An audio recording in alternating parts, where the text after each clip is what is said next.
Ukraine says its U.S. security agreement is 100% ready. But if it's really ready, why can no one clearly explain how it protects Ukraine? Behind the confident language, there's a gap between promises and power, and that gap could decide whether a ceasefire holds or collapses. This matters because security guarantees always sound strong. History shows they often fail when they're needed most. Here's what we know. Ukrainian President Volodymyr Zelensky says an agreement on U.S. security guarantees is complete and ready to be signed. He made that statement in Vilnius, Lithuania. According to Zelensky, the document is ready to be sent to the U.S. Congress and Ukraine's parliament for ratification. The agreement itself has not been made public. Key enforcement details remain undisclosed. At the same time, Ukrainian and Russian negotiators met in Abu Dhabi to discuss a U.S.-backed framework for ending the war. Those talks did not produce a deal. However, all sides signaled openness to further discussions, with more meetings expected. Zelensky described the Abu Dhabi talks as unusual. They included diplomats and military representatives from Ukraine, Russia, and the United States. Russia's position has not changed. Moscow says Ukraine must withdraw from eastern territories that Russia claims to have annexed but does not fully control. Ukraine rejects this and insists on full territorial integrity. Separately, more than 30 Western countries met in Paris earlier this year. The goal was to discuss post-ceasefire security guarantees for Ukraine. Ideas included a U.S.-led ceasefire monitoring mechanism and possible multinational deployments led by France and the U.K. France and the U.K. described these guarantees as robust. Germany was more cautious, suggesting any role would be based outside Ukraine. Despite all this diplomacy, Russia continues drone and missile attacks on Ukrainian cities, including during the Abu Dhabi meetings. This is where the analysis begins. The official narrative is simple. Security guarantees will deter Russia and stabilize a ceasefire.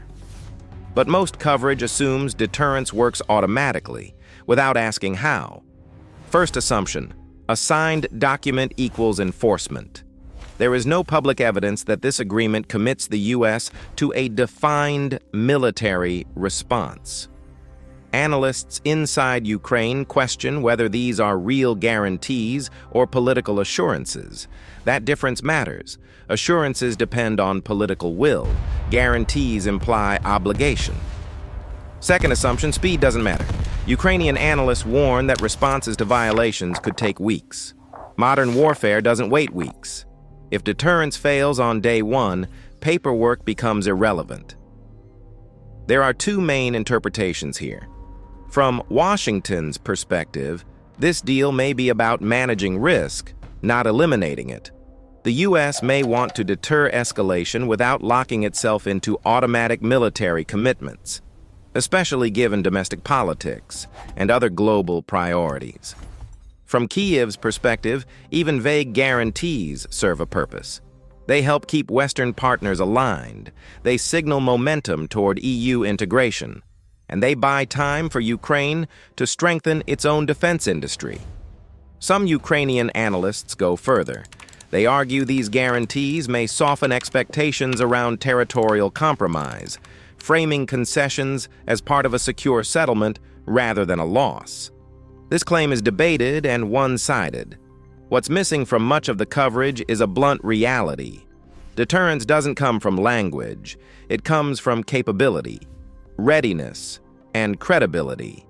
In the short term, this announcement creates the appearance of progress without resolving the core disputes: territory, enforcement, response timelines.